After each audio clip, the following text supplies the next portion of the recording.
everyone. I'm Attorney Sara Suguitan, and welcome to another season of The Practice. For our first episode this season, we are going to talk about Nayong Pilipino, and we have as our very special guest the Executive Director of Nayong Pilipino, Attorney Anota. Welcome to the show, Attorney June. Good morning, Sara, and good morning to those who are listening to the show. Indeed, it's a pleasure to talk about culture and how we disseminate it to our people. Attorney June, let me ask you first. You are a lawyer. What are you doing as an executive director of Nayong Pilipino? I mean, normally when you say you're a lawyer, I mean, why will the president appoint you, or why will you be appointed to be in charge of, for example, something like Nayong Pilipino? You know, that's a common confusion, but they must remember that climate change now, environmental protection, ecotourism is really the in thing. And being a lawyer with agricultural background, planning background, we draft laws. Nayong Pilipino also we draft laws about environment. We also, of course, we teach also these laws, you know. So, yes, there is a need for a lawyer specializing more on the environmental issues. I would say you're one of the rare breeds kasi that's also there's also a cultural aspect in managing something like Nayong Pilipino. I would think that someone who would take charge of Nayong Pilipino would be a cultural worker or a parks manager maybe, but you're a lawyer and you said you also have an agricultural background, and as a matter of fact, you were telling me before the show you took up agriculture in where else but Israel. In Israel, yes. And when you with that background, are you able to apply that? Oh yes, right now? yes. See, when I took my agricultural course in Rupin Institute in Israel, we're lucky because it was centered more on floriculture and flowers, how to propagate flowers. Israel is a economic power in floral industry. When I came back here, of course, through modification and processing, we started our embryo culture on orchids. On orchids. Embryo culture on orchids. And with the Lord's blessings, we have now developed 19 new varieties of orchids. Inside Nayong Pilipino? Yeah, inside Nayong Pilipino. Under your watch? Yeah. But, okay, how long is the term of an executive director of Nayong? Well, 5 years, 10 years? the new government corporate governance law says our term is 1 year, but we stay there until our successor takes his oath of office. But is 1 year long enough? Too short. Too short. It's too short. I'll go back to orchid culture. Okay. So. When you embark on in the development of any agricultural product, it's really a medium term, because it takes 4 to 5 years for an orchid to bloom from pollination. So from day one, we know we will have to guide the program for the next 4 to 5 years. And I would think, like, for example, it's a political thing. If, for example, your flagship project was creating 19 new species of orchids, and then the next director decides, I don't want to take that because that's the legacy of my predecessor. I want to make a name for myself. Then I think that's when it comes in. The 1 year is not long enough for you to implement anything, for example, that will be of value or importance to something like Nayong Pilipino. And by the way, may I ask, is it a private corporation? No. Nayong Pilipino is a government corporation. We have our own charter. Presidential Decree 37 was promulgated in 1972. We are a chartered corporation. So it was during the Marcos time that the Nayong Pilipino was born, so to speak. But I also researched that somewhere along the road, I think during the term of President Estrada, the Nayong Pilipino was streamlined or something. Parang the positions were... It was really during the time of President Gloria Macapagal, where in the new administration closed the park, abolished all our plantilla positions, and it takes really a brave heart, to continue. But so far, we are working again to get an EO to formally and officially open us and to have also our new plantilla positions. So you mean yung mga empleyado po ng Nayong Pilipino, they're not, are they considered government positions or? Well, it's very hard to put them in the traditional private or government because most of them are contract services. So in fact, you are a private person doing service to the government or job orders. In fact, the job there is everybody is a job order guy in Nayong Filipino, I think in many government agencies that is the case because it's so hard to pass, as you said, a law that will decree the plantilla positions. It takes civil service, then budget, appropriation, etc. So, if most of the people in Nayong Filipino, for example, are job orders, then how about their salaries? Is it does the agency pay for it? Does Nayong Filipino pay yes, for it? yes. I think we're competitive. Salary-wise, we're competitive because we believe you must have a happy workforce to produce a beautiful park.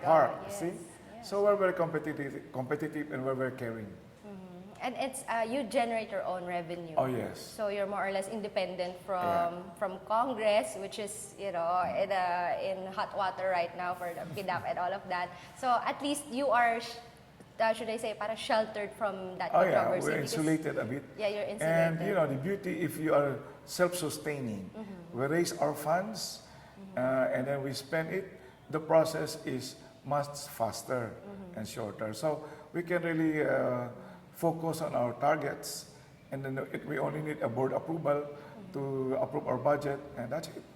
Okay, as an executive director, and this is your second term, as you said, your previous term was in 1990 to 1993. 1990 to 1993, and the president at that time was... Well, I traversed to, I was really appointed by President Corazon Aquino in July of 1990, and then I worked for a short time with President Ramos. Then I have to go abroad. So you are a presidential appointee. Yeah, we are as presidential Executive appointees. directors of the Nayong Pilipino are presidential appointees. So if the president is not into parks or does not value, for example, as you said, ecotourism, etc., then what kind of support does the national government give to Nayong Pilipino? Well, aside from maybe budget or grants? not much really. Not much. We do not get money from the national, from the General Appropriation Act. We don't get grants. So basically, we're on our own. We devise programs that are attractive to the market, and then we earn our own keep. And 50% of our net profit goes back to the government. Goes back to the government. You actually finance the government. And not only that, whatever money we invest, we have to recoup that capital and return it to our coffers. To your own treasury. It's tough, but it's very exciting. Yeah, I think it's very exciting because I don't know though. Do we really have a market within the Philippines for Nayong Pilipino? Yes. Malakas. So there's Malakas. an advocacy. Kasi I noticed there's also a proliferation of other options, other parks. Like Filipinos like to go abroad to see, the Disney parks or theme parks for children. But what about nature parks like Nayong Pilipino? We really have an advantage because you see, first Filipinos are lovers of things of beauty. Okay? So we have created a very beautiful park, and the creation of 19 new varieties of orchids has really added to that beauty and something they can be proud of. Bago ito dito sa Pilipinas, gawang Pilipino. And you can see that, well, another thing, Filipinos, I think, love to see their culture. And I think Nayong Pilipino is one of the major players in culture, Of course, there are other parks, but these parks are more for leisure. There are other cultural agencies, but they do not develop parks. So we have really the best of both ends, both worlds, that we are mandated to preserve culture, to develop, to have scientific research on humanities, and we have also the capability to physically develop parks. So we are able to translate our scientific research into really beautiful parks. We are able to, there are 174 kinds of Filipinos. 174 kinds Yes, of based on ethno-linguistic classification. So we're able to, it's a vast world to work with, no? So we're able to create villages. So we have now the Kalinga village, which we're very proud. We assembled in 35 days. We have the Ifugao village. We have the Aita village. We have a Torogan. We are now building an Ivatan. Different kinds of models of what we call rural bahay kubos. So people come to us for this mixture of culture, history, science, and beauty, you should see our Weaves Museum. Is it open already? It's open already. You see the biggest and the most beautiful collection of Philippine weaves, costumes, funeral, what we call blankets, ceremonial attires, are owned by Nayong Pilipino. And the way we curated it is that, when you see the costume or the artifacts with a nearby picture, you can immediately say, determine, ito pala ang gamit niyan. So if you place a malong here and you have a life-size picture of a dancer wearing malong, immediately they can associate. And that kind of presentation, is contemporary. It appeals immediately, especially to the young ones. Ay, ganito pala yun. And when they see the beauty of these artifacts woven by our ancestors over 100 years ago, There's immediately a connection. there's a like connection, understanding. and they are very, very proud that they're Filipinos because of the sheer beauty of these things. Let's get back to the cultural weaves after this short break. Stay with us.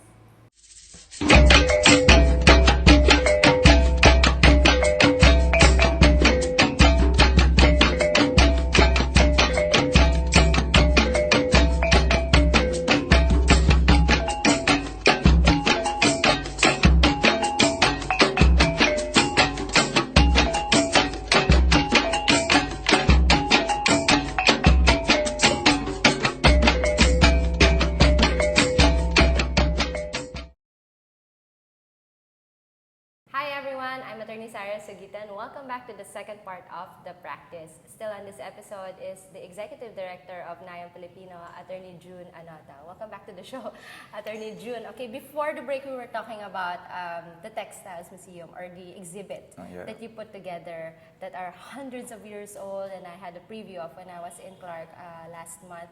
How are you able to bring in these artifacts together? Aside from them being ancient, they're also like numerous, right? Thousands of them. The collection came in two phases. Really, in the 60s, Nayong Pilipino started already collecting these. Weaves. And the second phase was in the 90s during my term, and we were able to add on to this collection. After that, I think there was no more collection to be had, no? And so we are very lucky that our people are very passionate about these artifacts. They will take good care of them.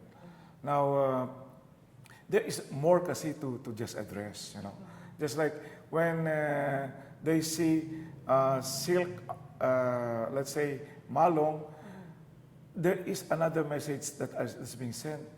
We had a silk industry before that produced this one.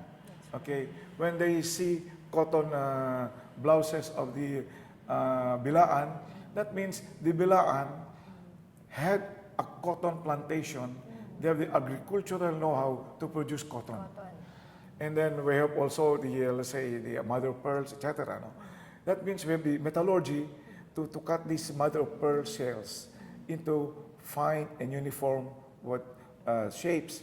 So an artifact tells us not only about the beauty, the technology of dyeing them, the patience of weaving them, but also the agro-industrial capability of the Filipinos hundreds of years ago. It speaks volumes po pala. Oh, sure. So when you see, as you said, silk malong, Yeah. it means silk was produced here. Yeah. The silk industry, and then of course the design, etc. Yeah. So these are things that really the Nayong Pilipino or some other government agencies should take charge of and protect, because these are fading, in my opinion. I mean, do we still produce silk? No. Not anymore? Yes, the Department of Science Technology, when I was the assistant secretary there, yeah, we still have a experimental silk farms. But not unlike before, during the times these weaves were made. So we still have it, it's cheaper because to import, Yeah, for some reason. But then it's one thing to import, but it's also one thing to know that we had them. That as a people, we had the genius, we have also the industry, the patience to be self-sufficient.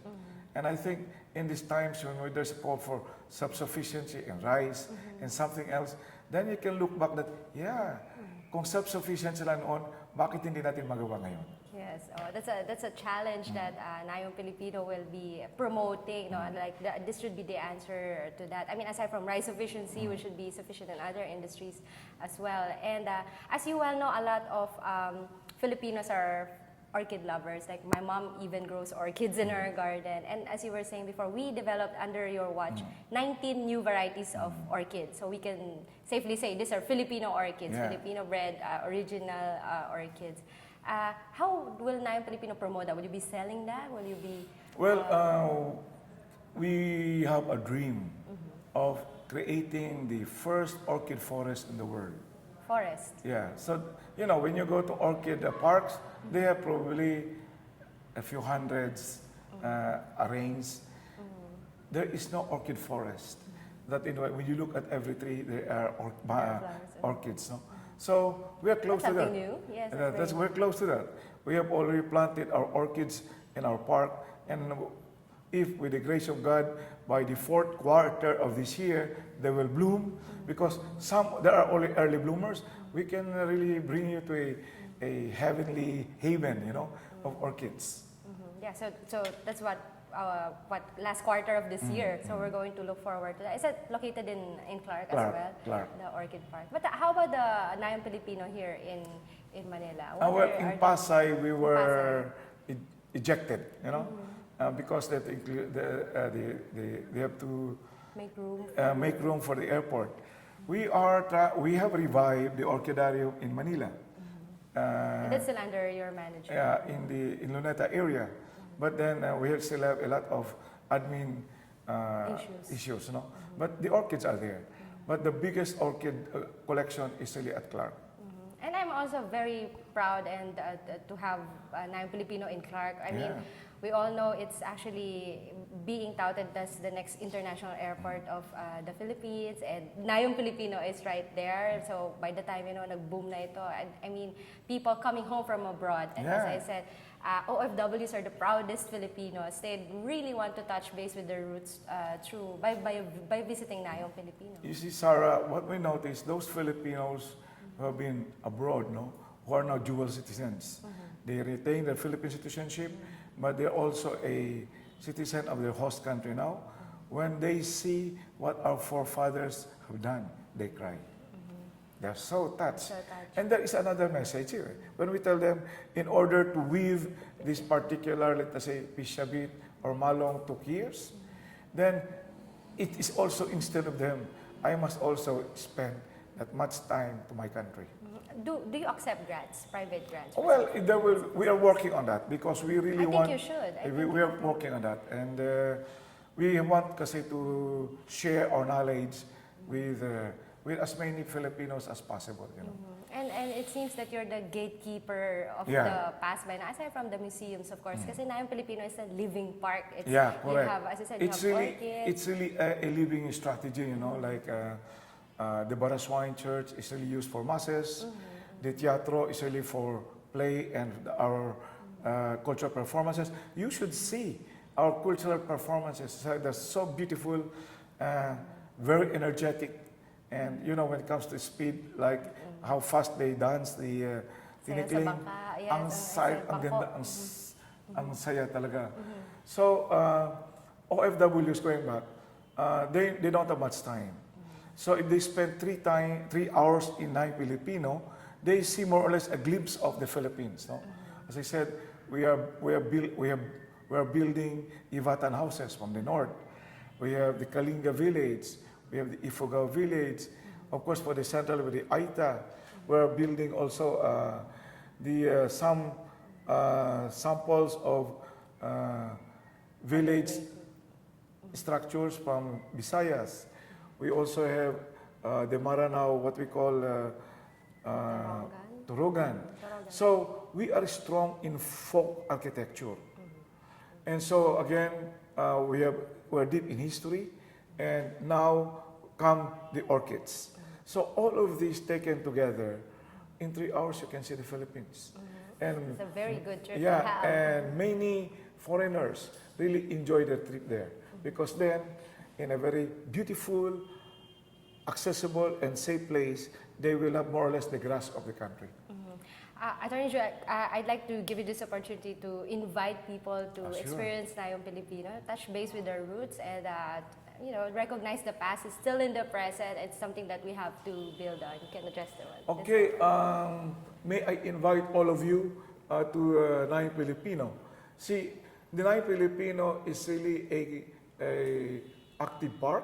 Like, let's say, in the museum, you see the artifacts, you see the pictures, but most of all, outside of the museum, we have Laro Aral.